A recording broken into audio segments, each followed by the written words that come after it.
What's up, guys? Welcome back to Newswave. So very quickly, tomorrow is Thanksgiving. There won't be a Newswave. I'll have a different video posted up for the holiday, but then we will be back on Friday to go over everything we missed from those 2 days. But today, we do have some stuff to go over when it comes to Nintendo's next generation system. It's been a little while since we've talked about this topic, but there was an update that was put out there that seems to focus in on a feature that NVIDIA, we assume, will have in the system, and we'll go over that here today.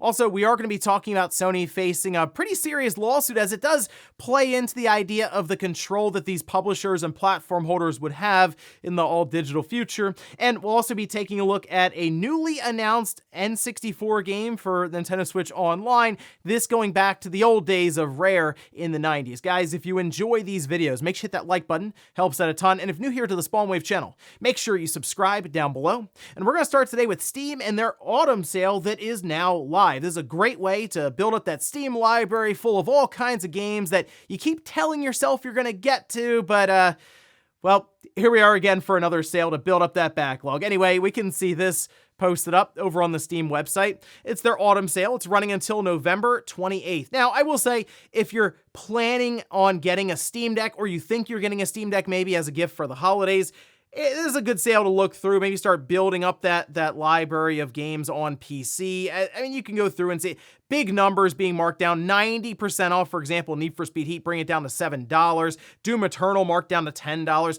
Mass Effect, the Legendary Edition, Mass Effect 1, 2, and 3, all included at $12. Monster Hunter Rise at $16. And then also take a look at some of the featured franchises, because they're marking down things like the entirety of the Resident Evil franchise up to 83% off. The Witcher franchise up to 80% off. Tom Clancy up to 85% off. The Fallout franchise, 80% off. Battlefield, Monster Hunter, Assassin's Creed. Again, a lot of stuff is marked down during these Steam sales, so you definitely want to take advantage of it to get ready for that potential Steam Deck, or maybe that nice new PC for the holidays. Also, we had just discussed the situation that was unfolding for Knights of the Old Republic Remake and how it appeared like it was basically canceled. Well, maybe it's not as clear-cut. This, according to Jason Schreier, we can see over on Reset Era, where he says, is it alive and will it ever come out, are two very different questions. A third is, if it does ever come out, what will it actually look like? That said, I've talked to two people at Saber who both say they're still currently working on it. So I don't believe the comment that it isn't being worked on in any way right now is true. And Jeff Grubb mentioned that his sources were from Sony's side, and I wouldn't be shocked if Sony really did say, you know what, we're good.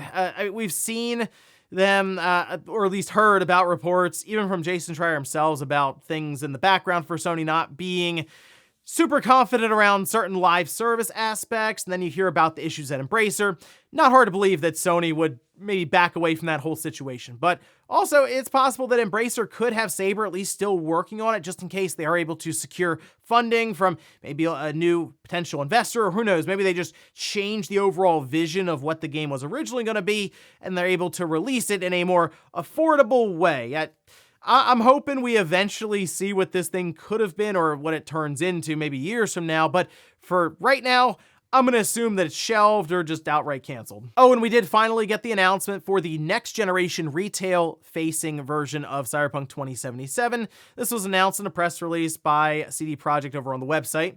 This is the Cyberpunk 2077 Ultimate Edition. It is going on sale December 5th, so it's currently up for pre-order on the PlayStation 5, Xbox Series XS, and PC at the price of $60. This will include the base game, all the updates, which includes that big 2.0 patch, and then the Phantom Liberty expansion. Interestingly enough, everything will be on the physical media, or the discs that'll be coming with the Xbox Series version, whereas with the PS5 version, you will have to download the expansion during the install. I don't really know why that's the case. Kinda strange, but there you go. I guess if you want everything on the disc, you go with the Xbox version. With the PS5, just assume you're going to be downloading some larger portion of the game. We were waiting for this, figured this would happen at some point so they could finally get the game basically to where they wanted it in the first place, and then do a whole other release for it with people being a bit happier with the final product now, and put it on retail store shelves just in time for the holidays. Just took, like 3 years. And guys, with some of the quick news out of the way, let's get into the bigger stuff. Let's start right away with Nintendo and their next generation device that we For a little while, we're getting quite a few reports, a lot of info getting out there, and then it kind of just went quiet. We really haven't heard a lot from more of the reputable sources, and I assume that will accelerate more and more as we get into the new year, like January, beginning of February, especially as we get towards the end of Nintendo's current fiscal year.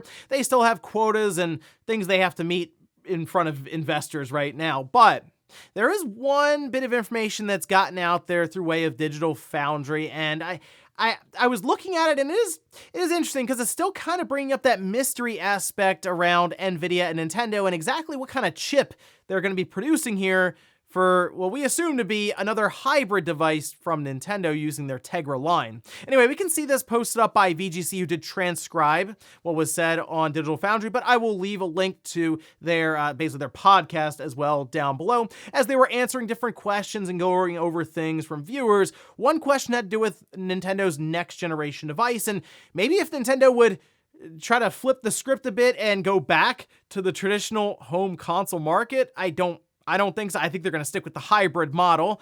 But nonetheless, we can see this posted up over on VGC. This from Richard Ledbetter says there was the question mark over the cost of DLSS, deep learning supersampling, whether Nintendo is going to include a deep learning accelerator, similar to one that was in the T234 GPU. That's what people are looking at this as what the T239 GPU would be based on, which would effectively make DLSS quote unquote free, or at least a lot less computationally expensive. Goes on to say, I've had sources come forward saying there's no DLA in the T239, which would limit the viability of DLSS quite significantly. In fact, it goes on to say it would be like 1080p upscaling, possibly 1440p if you're lucky, depending on the game. So this is interesting because there have been a lot of sources pointing to DLSS being utilized with this new chip from NVIDIA and Nintendo, basically taking advantage of it so that they can upscale to higher resolutions from a lower native resolution. And the idea and the end goal was always, okay, we're going to get it to 4K, but it's not going to be true native 4K, but close enough, right? That's the idea. DLSS is pretty impressive, especially if you have a newer GPU from NVIDIA. They've been building on their technology and their software in that regard for quite some time now and made some pretty impressive strides. But it would be very, very interesting to see it with a Tegra in a Nintendo system, just to see what kind of visuals that Nintendo, especially with their first-party team, could accomplish. But not having this DLA in the chip alongside of it does kind of make you wonder about maybe their targets when it comes to the quality of the visuals and what kind of resolutions they would be looking to hit necessarily, because it still is this thought of, would Nintendo actually push for 4K when they're doing just fine right now with the Switch currently? And I mean, that thing is, if you hit 1080p, it's an amazing feat right now with the Switch. I'd like to think Nintendo is looking currently at how long they've been able to make this system last and realize, hey, you know what? If we could get this next system to 4K through all the tricks and things that NVIDIA can provide, maybe we could get a 10-year cycle out of this next system, no problem. I don't see a lot of people calling for 8K, so if Nintendo and NVIDIA can quote-unquote conquer 4K in some regard to start the generation, they might be good for quite some time, and that to me would be the most important thing for Nintendo, is to make that generation last even longer than this one, because let's say the Switch, if it had come out just a bit stronger than it is now, maybe people wouldn't be looking around calling for the next system, because this one is it feels like it's very, very limited at this time. So that's the big question now, and we're still missing a lot of context from this chip. There's a lot of mystery still to it, I think, for what NVIDIA and Nintendo will be able to accomplish with it, and that's kind of where we are. But again, another big question mark here for DLSS, NVIDIA, and this T239 chip. Next up, let's talk about GameStop, as they are running their Black Friday deals. Many of you sent me the page and like the circular and the ads for it and stuff, because I had gone over other Black Friday deals. I said I was going to take a look at GameStop, but I do want to bring up one thing with them. If you order online and you pick up, say, a new game, there is a chance that it shows up and it's completely open, and like it might be in a little paper sleeve or something with the disc or the cartridge. So keep that in mind if you're buying maybe for gifts. You might get it new on the website and then it shows up looking like a used game. Nonetheless, that out of the way, let's take a look at their page here. And they do have quite a bit going on here. For example, they have a bunch of games that are up to 50% off, which I made a little list we'll go through. But for Black Friday, they have $60 off of the PlayStation 5 Spider-Man 2 bundle. That's still a good pickup. It is the older PS5 as they're showing there, but to be honest, there's really not much of a difference other than size between the newer one and the older one, especially if you're looking for the disc-based model. They do have that Switch OLED Super Smash Bros. Ultimate bundle in stock, that coming with the 3 months of Nintendo Switch Online. DualSense controllers might not be a bad time to pick one up, with $25 being marked off. And then they also have $50 off on the Xbox Series X consoles and Series S consoles in bundles coming with Game Pass. They have $15 off of select Xbox Series X wireless controllers. As for the games, couple I put down here. Jedi Survivor is coming in at $30. We have DK Tropical Freeze at $30. Kirby Return to Dreamland at $30. Gran Turismo 7, which I think is a good pickup if, say, you're getting PSVR 2 this holiday or gifting it. That is the game I think you want to include with it. It's probably the best or most eye-opening experience in VR or with the PSVR 2. Madden NFL 24 at $30. NBA 2K24 at $35. Metal Gear Solid Collection at $40. Borderlands 3 on the Switch at $40. Lords of the Fallen, the newer one, at $50. WWE 2K23 at $25. And then Disgaea 7 coming in at $45. So some pretty good stuff there. And the thing with GameStop and Black Friday, again, while the new stuff might show up used, you do also want to keep in mind they tend to do things like buy two, get the third free on used games. So if you don't mind the idea of it just maybe being used games in general, you can clean up pretty well, especially since they have like their discount card, and then at times they'll send you coupons. So also take advantage of that if you can. Definitely look through some of their used stuff, because when they start running those buy two, get the third free, their used games go very, very quick, especially with some of the deals you can get on them. Next up, let's talk about a lawsuit that Sony will now have to face in court that could be worth up to $8 billion. And this is interesting because it still, once again, plays into the idea of this all-digital future and how much control some of these platform holders would have. Anyway, we can see this posted up, this over on Reuters, where they say Sony must face a mass lawsuit worth up to $7.9 billion. This over claims the PlayStation maker abused its dominant position, leading to unfair prices for customers. A London tribunal ruled on Tuesday. So they will have to face this in court. Apparently, Sony was trying to get this just thrown out completely, and not the case. They got pushed back, and here we go. They're going to face this in court. Now, this from Alex Neal, who's a consumer advocate who's worked on previous campaigns, bringing the case against Sony, and they say the company abused its dominant position by requiring digital games and add-ons be bought and sold only via the PlayStation Store, which charges a 30% commission to developers and publishers. This is something we talked about here a while ago. If you've noticed, go to like a Walmart, a Target, Best Buy. They have those cards on the shelves, right? For Nintendo or Microsoft or technically even like Steam and stuff. And you can take it off the shelf.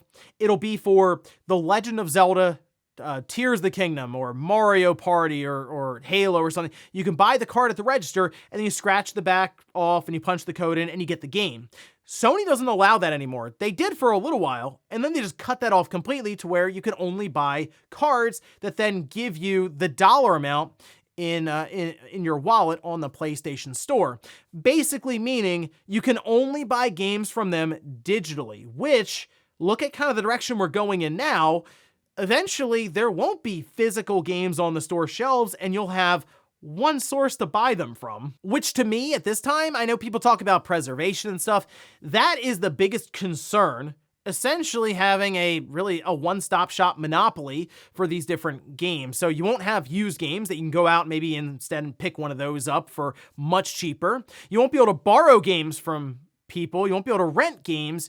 And you also won't be able to buy games separately at a different store. It all goes through Sony, and let's face it, eventually Nintendo and Microsoft. So I think this case makes a lot of sense to at least have to help set precedent, or at least show that there is the chance that you could end up in court for apparently $8 billion if you go down this path, whether it be Nintendo or Microsoft, because this is serious stuff. So I'm curious how this turns out now that apparently it's not getting thrown out in Sony's favor, and they will have to face this. Also, we can see a bunch of interesting information maybe get out there too. I mean, that tends to be what happens whenever stuff goes to court. There are filings, things leak out, testimony happens. So I'm curious if there's any new information we find there, but also just what exactly happens in the ruling of Sony trying to basically funnel everything through the PlayStation Network, and if that's going to be allowed, it's going to be an interesting future with everything going all digital. And in our last bit of news, let's talk about a new addition to Nintendo Switch Online Plus expansion pack, that being a Nintendo 64 game from Rare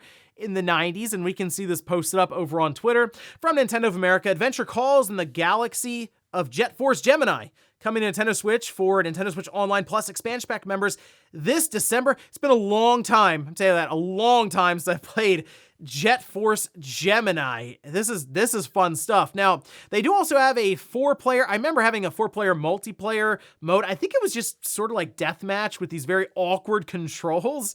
I remember playing the single player back in the day. This was absolutely one I rented, but then a friend of mine had it, and that's where I remember experiencing the multiplayer with everyone 5 feet from the TV just yelling back and forth at each other for screen looking. However, this was an interesting take for Rare. I mean, we kind of knew Rare for, obviously, GoldenEye, right? Perfect Dark, Banjo-Kazooie, some of the big ones there. And then here comes Jet Force Gemini, this third-person sci-fi shooter-style game. So I'm more curious when I go back to this how the controls are gonna feel, because that was always an awkward era for those just shooters in general, and how they try to line that stick up sometimes with the C buttons and other aspects to it. Oh, and a fun side note here, Nintendo Switch Online in Japan will also be getting GoldenEye alongside of Jet Force Gemini, so they'll finally be getting that first-person shooter Rare classic. So exciting stuff. Looking forward to December, where I can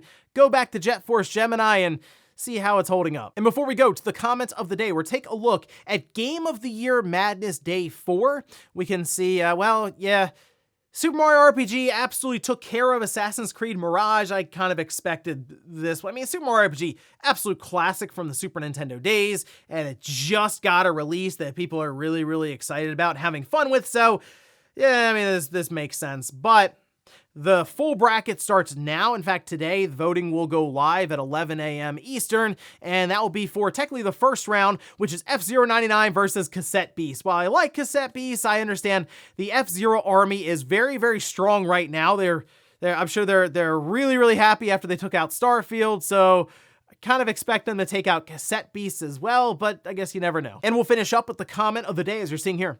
This is from Space Dogs, who says, GameStop has been notorious over the last couple of years for sending used games after selling them on sale as new, then expecting you to just keep it or send it back as the sale ends or their stock just runs out. Terrible standard operating procedure, and speaking from multiple experiences with them. Yeah, GameStop's they've been through all kinds of crazy controversies and stuff, haven't they? Whether it's cutting open new games with Xenoblade back in the day because it sold more used than new on the aftermarket, to selling basically used games as new. We've seen it a lot. In fact, this is a long time ago now. I mean, this is back when pre-orders weren't even kept in the computer. There was like a shoebox with receipts. I'm not kidding. And back then, employees were allowed to take out games to borrow them, and I definitely remember employees around me taking out new games to go home, and ones that were quote-unquote gutted to play them there. So it's a long time ago, like I said, but wouldn't shock me if stuff like that is still kind of going on. But yeah, GameStop, you got to be careful. Those new games that you might buy online show up completely open. So those ones, probably a good idea to go in-store just to make sure they're getting a sealed copy out of that drawer and handing it to you. And ladies and gentlemen, that's going to do it here for Newswave. If you enjoyed this video, guys, hit that like button. If not, hit the dislike. Leave comments down below about everything we talked about here today. There's the situation around Nintendo, Nvidia, and DLSS. Do you think Nintendo is going to be able to target 4K for their next generation system? And then also, what about Sony and this big lawsuit popping up here in the UK when it comes to their digital store practices? And then Jet Force Gemini coming up here in a couple of weeks. Are you going to go back and see how that one's holding up? Thanks guys for watching. Have a great Thanksgiving. I will see you back here Friday morning, 8 a.m. Eastern Time for Newswave.